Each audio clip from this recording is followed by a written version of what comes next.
Alhamdulillah, عدد خلقه ورضا نفسه وزنة عرشه ومداد كلماته ومنتهى علمه وجميع ما شاء وخلق وقدر وبارك عالم الغيب وشهادة الرحمن الرحيم الملك القدوس العزيز الحكيم.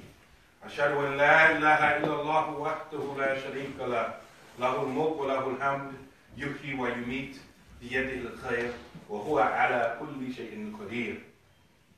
وأشهد أن محمدا عبده ورسوله صلى الله عليه وسلم أرسله بالهدى ودين الحق ليظهره على الدين كله ولو كره المشركون. أما بعد، فيقول الله عز وجل في سورة النجم: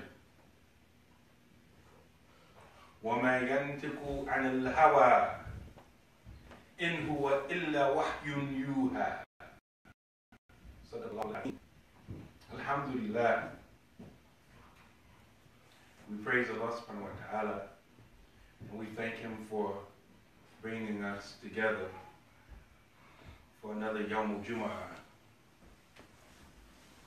This is a ni'mah, this is a blessing that we should not take for granted.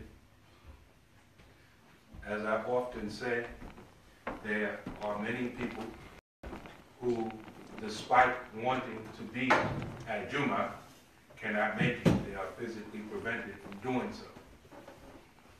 So we should not take it for granted that we are able to come here. Some of us are prevented for many reasons. But a lot of times with a lot of us, we don't recognize that we actually had a blessing until Allah takes it away from us. And this is extremely sad, because when Allah subhanahu wa ta'ala expelled Iblis, the devil, Shaitan, from heaven, He asked for respite. He asked for some time before being thrown into the hellfire. And one of the things that He said is that He wanted to prove that most of us human beings, children of Adam, will be ungrateful. He said, you will find that most of them are not grateful. Allah subhanahu wa ta'ala says in the Quran, لَإِن شَكَرْتُمْ لَأَزِيدَنَكُمْ, that if you are grateful, Allah will increase you. I will increase you. Allah subhanahu wa ta'ala will give you more of that thing that you're grateful for. And if you're not grateful, verily His punishment is shadeed, strong. We know from this ayat that when you are grateful for a thing, Allah takes it, Allah will give you more of it. But if you're not grateful for that thing, it's only a matter of time before Allah takes it from you. Shaitan's job is to get us to go to hellfire along with him,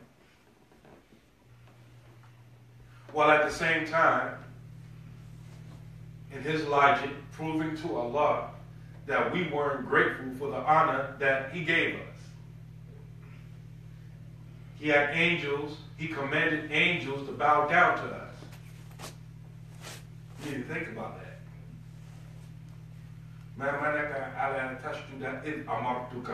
Allah asked Iblis, as is related in Surah Al-A'raf, Surah number 7, what prevented you from prostrating when I commanded you? He commanded the angels, and Iblis was along with the angels, so the command extended to him as well. Why didn't you bow down when I commanded you? He commanded angels, powerful beings, who we cannot see, who we marvel over. Allah commanded them to prostrate to you. That says something about the honor that Allah has given us.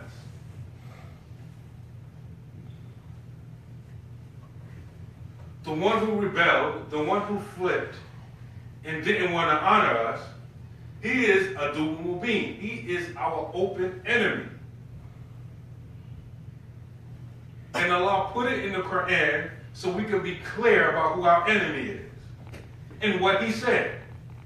He intends to show that we are not grateful.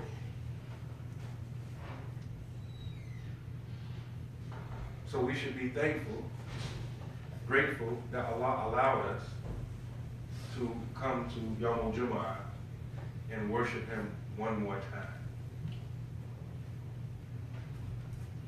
We are grateful for Allah sending us a messenger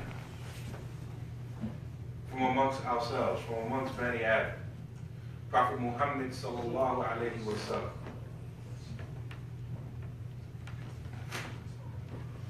A lot of us do not appreciate our Prophet Muhammad sallallahu alayhi wa sallam. We are not grateful for Prophet Muhammad sallallahu alayhi wa sallam. Yes, Prophet Muhammad sallallahu alayhi wa sallam, he was a man, he was a human being. He said so himself. Allah commands him to say so in the Quran. Innama ana bashar. I'm only human. But some of us take that and we run with it. Meaning Allah sent the Prophet sallallahu alayhi wa sallam in the form of a human being. He does what human beings do. But some of us take that and we equate him with the lowest of human beings. We equate him like, you know, so he's human, just like me. Or he's just not just like you. Allah spoke to him directly. Allah guided him by revelation. Allah is not guiding you by revelation.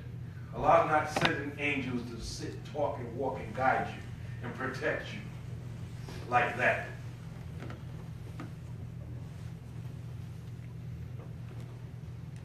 The Prophet sallallahu alaihi wasallam is special. His words are revelation. Even his mistakes were revelation.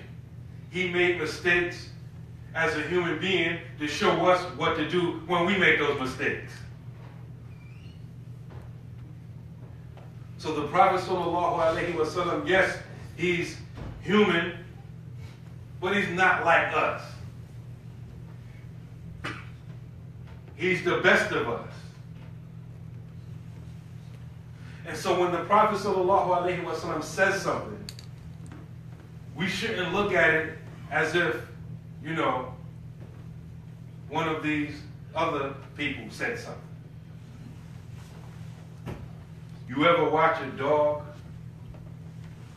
who can be just laying around doing anything? But when the dog hears something of interest, his ears will stand up like, whoa, whoa, what's up? We should be even more so like that when we hear the speech of our beloved Prophet Muhammad sallallahu alaihi wasallam. The one about whom Allah informed Adam, because see, when Adam approached the tree, after Allah commanded him not to approach the tree, he was looking for words of repentance, words to make tawbah by. And he asked for Allah's forgiveness by means of Muhammad sallallahu alaihi wasallam. Adam, first man, first prophet. Whoa. Prophet Muhammad sallallahu alaihi wasallam came later. How you do that? Allah subhanahu wa ta'ala asked him, Man Muhammad, what is this Muhammad that you mentioned? He said, I don't know. I saw his name mentioned along with your name on your throne. So I noticed that that name had to be special So I ask for forgiveness from you by means of that person. Because on Allah's throne, La ilaha illallah Muhammadur Rasulullah. Allah informed Adam, Muhammad is from your progeny. He will be the seal of the prophets. And if I was not going to create him, I would not have created you. So when the Prophet ﷺ speaks, we should be like, whoa, what's up? Let me listen. Let me reflect. Let me adhere. Alhamdulillah Rabbil Alameen.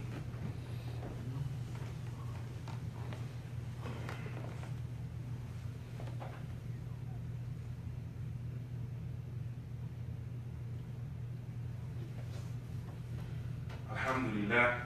Alhamdulillah Rabbil Alameen. Wa afdalu salatu wa atamu tasneem ala Sayyidina Muhammadin wa ala alihi wa sahbihi ajma'een. ورضي الله تعالى عن السادة التابعين وعلماء العاملين وأئمة الأربعة المجتهدين ومقلدين إلا يوم الدين أما بعد. I spent the first khutbah talking about Prophet Muhammad sallallahu alaihi wasallam and his rank. And in the beginning, I mentioned a verse from Surah Najm, Surah number 53, the Surah called the Star. Allah says about him, وَمَا يَنْتِقُ عَنِ الْهَوَىٰ إِنْ هُوَ إِلَّا وَحْيٌ يُوحَىٰ.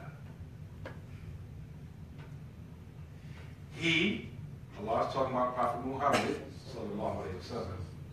He does not speak from hawa, his desire, his nafs, as we say, his emotions, from himself. In huwa illa wahyun. His speech is wahyun, revelation, yuha, being revealed. He does not speak from himself. His speech is revelation being revealed. The Prophet ﷺ's speech is revelation. It's what many call the secondary form of revelation. The Quran being the first, his speech being the second.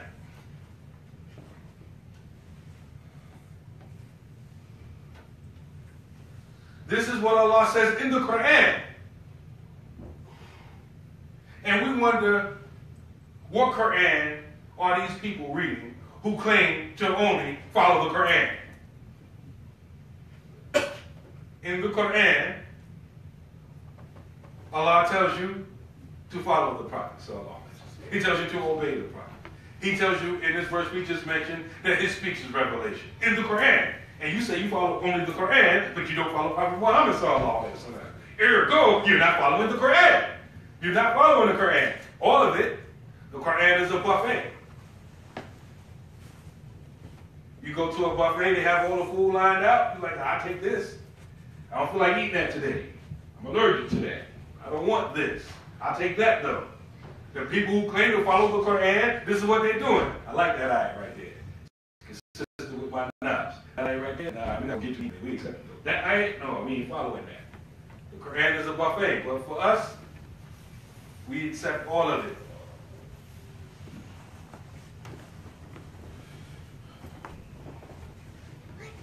And we mentioned the words of the Prophet sallallahu alaihi wasallam, which is the meat of today's khutbah, inshallah, in a few minutes that we have left. The Prophet sallallahu alaihi wasallam said, "Ar-rajulu ala dini kalili, falyanzur ahadukum man yuqalid." And Abi Hurairah, rawahu Tirmidhi wa Abi Dawud. The Prophet sallallahu alaihi wasallam said, a person is on the deen of his close friend.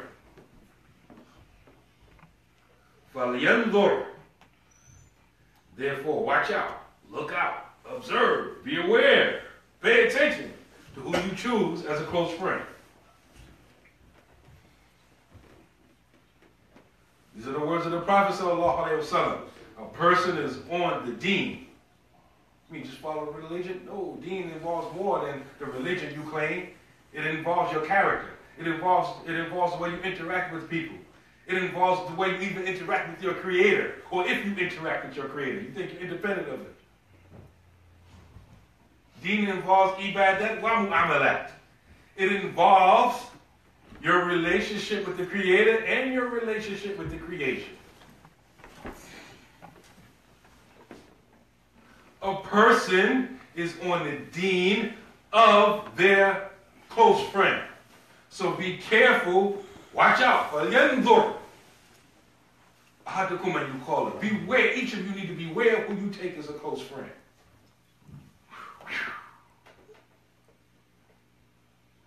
This is the speech of the Prophet sallallahu alaihi wasallam. You know, a few weeks ago, I was blessed to go to Washington, D.C. and do a program with the brothers there. I told some of you about it. We need to go there. There's some good brothers there. They love knowledge. We met up with them again in Atlantic City, New Jersey. At a program, these brothers, they travel for knowledge. And at the same time, they do work in the community. They're connected with the community, and the Muslim and non-Muslim community around them are benefiting from them. So we need to connect with them, and our community needs to embrace their community. And I told them they need to come here and bless us with their presence, and they agreed. So, you know, alhamdulillah, we're going to be dealing with that community. I mentioned that because one of my talks that I gave was about Luqman's advice to his son. Luqman, he's mentioned in the Quran. It's a surah named after him. Luqman al-Hakim, Luqman the wise.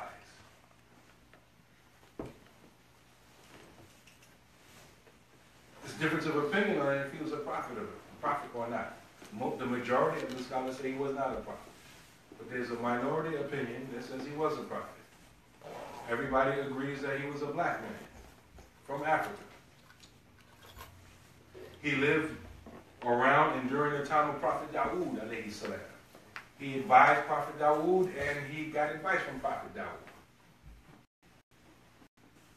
You read about him, you find that Allah inspired him and gave him a choice whether he wanted to be a prophet or somebody with wisdom. And because of his wisdom, he chose to be just somebody of wisdom. And he was asked, why did you make that choice? He said, or everybody else that was given nubuwah, prophethood, they didn't have a choice in the matter. Because it was given to them, it was forced upon them, then it would be obligatory for Allah to assist them.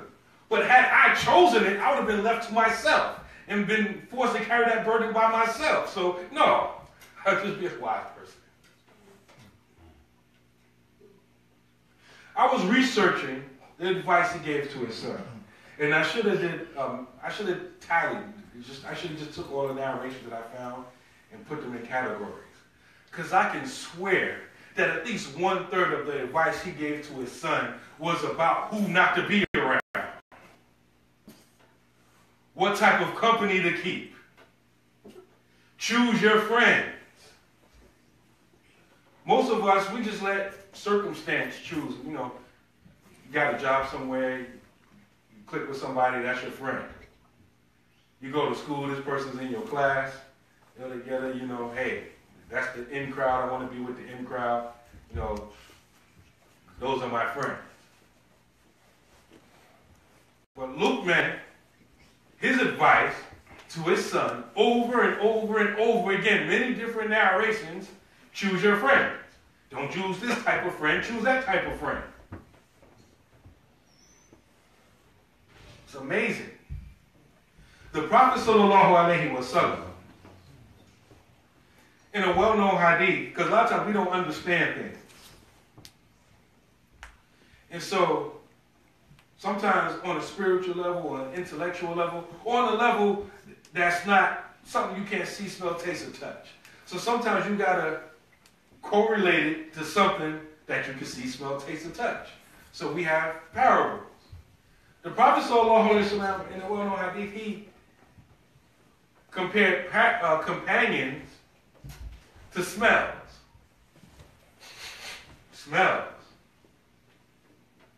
He says someone with a good companion is like someone who hangs with someone who gives oil and good smells out. Like that's what he does for a living. He sells it. So by being around someone that's selling oils, incense, for lack of better words, oud, and things like that, it's not your business. You're not selling it. You might not even be touching it. But you're around all those good smells. So you're going to smell good. Someone that has a bad companion is like someone that hangs around a blacksmith. All that smoke and that, that residue that's left over when you heating up metals and trying to shape it, stuff stinks. We live in a steel town, so we know how that was. Many of you that are old enough, I'm not from here, but everybody that's old enough that been here, they says, wow, like even people that moved away, they was born here in the 40s. They said, wow, Pittsburgh has changed. I remember growing up that you couldn't even wash clothes and hang a white t-shirt on a line in the middle of the day because it would be black with soot. And this is in the middle of the city, not necessarily along the rivers where the steel mills actually are, just close enough.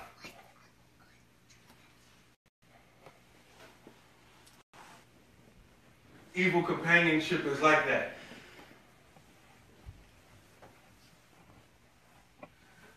It's a parable. Just like you can smell like someone else and what they're doing just by being around them, likewise, you can take the character, the personality, the psychology, the psychosis,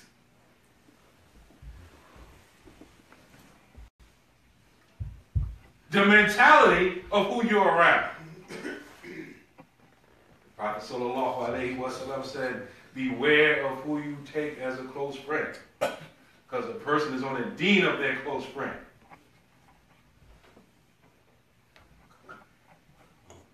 And a lot of people, they try to play games. They ask the Prophet sallallahu alaihi wasallam, what do you say about a person who loves a people, but he's never really around them too much? The Prophet sallallahu alaihi wasallam said, "Amaru ma'a man ahab." A person will be around those who he loves. If you really love them, you be around them. It's not running that game. You're around them because you like them. You click with them on a certain level.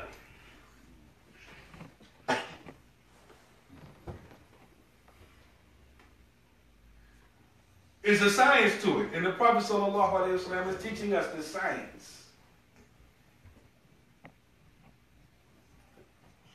This is something that we have to look out for when we're choosing a husband or a wife. Sister, do you honestly think that that brother's a good brother? I mean, really, think about it. This brother, maybe he has a child or children from a previous marriage or relationship. He takes care of his children. But all of the other brothers here around dog out women, don't take care of their children. And he's cool. He hangs with them. He's cool with that. Do you think he's the opposite?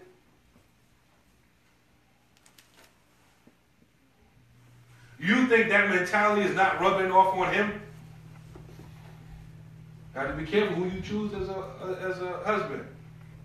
Brother, do you think that man-hating sister that's undercover pretending that she respects the authority of the husband in the house that you're trying to marry on social media, all her friends dog men out day in and day out, N-words ain't no good, they trifling. Yes. And those are her best friends, online and in real life. But she's not like that. Do you honestly believe that? Do you believe that her friends that are around her constantly are not having any effect on her mentality? Do you honestly believe that? And if you do believe that, do you think that the Prophet sallallahu alaihi wasallam is a liar?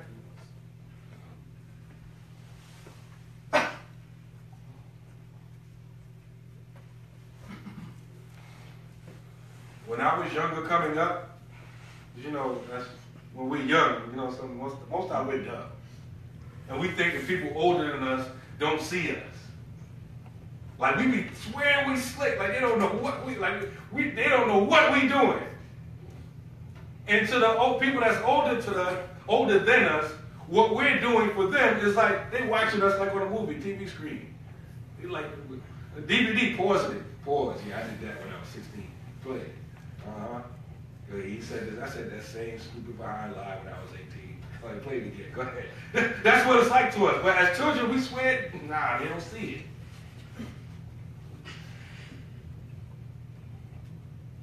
I was hanging around a bad crowd. I wasn't doing what they was doing. My father said, you need to stop doing such and such, so-and-so. I said, I don't do such and such and so and such and so-and-so. And I wasn't lying. I wasn't doing it. Sometime down the road, I'm doing some similar stuff to it, but I wasn't doing that stuff.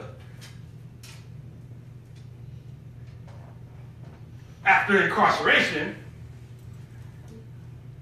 talked to my father, and we had a conversation, and he said, well, you was hanging around them, so if you wasn't doing what they were doing, you were doing something like it. I wasn't too far off the mark.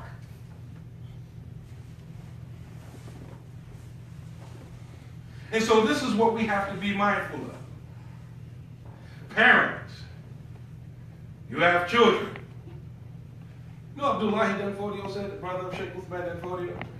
One of the things he says, the most destructive characteristic, the most destructive thing for children is other children.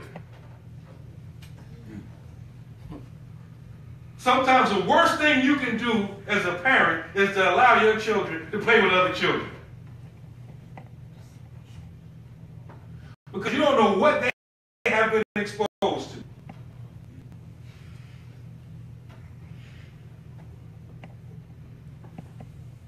They need to socialize, they need to interact.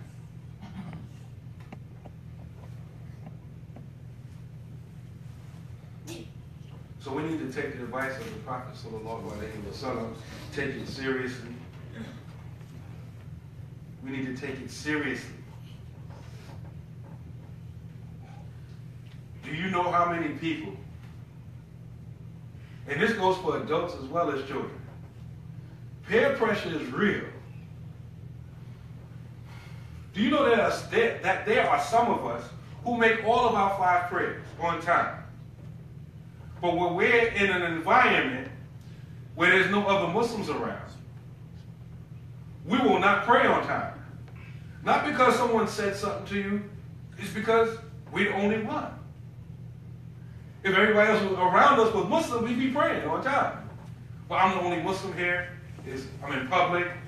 Whoa. I don't know. I'll pray later. That's peer pressure. Nobody said nothing to you. Nobody even knows you're there. Nobody's paying attention to you. But you made a decision not to pray because of who was around you.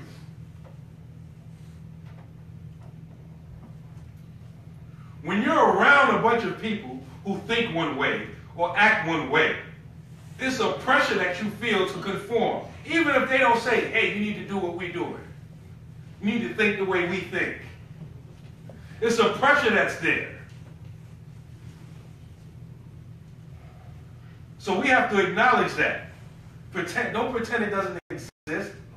And if adults who've been Muslim for decades have that problem, in the example that I gave, what do you think about children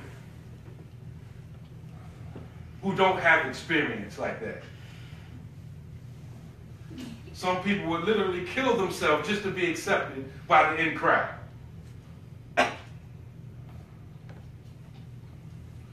We pray that Allah subhanahu wa ta'ala make us strong like the Prophet Muhammad sallallahu alayhi wa sallam. We pray that Allah subhanahu wa ta'ala protect us from the evil influences and the evil companionship.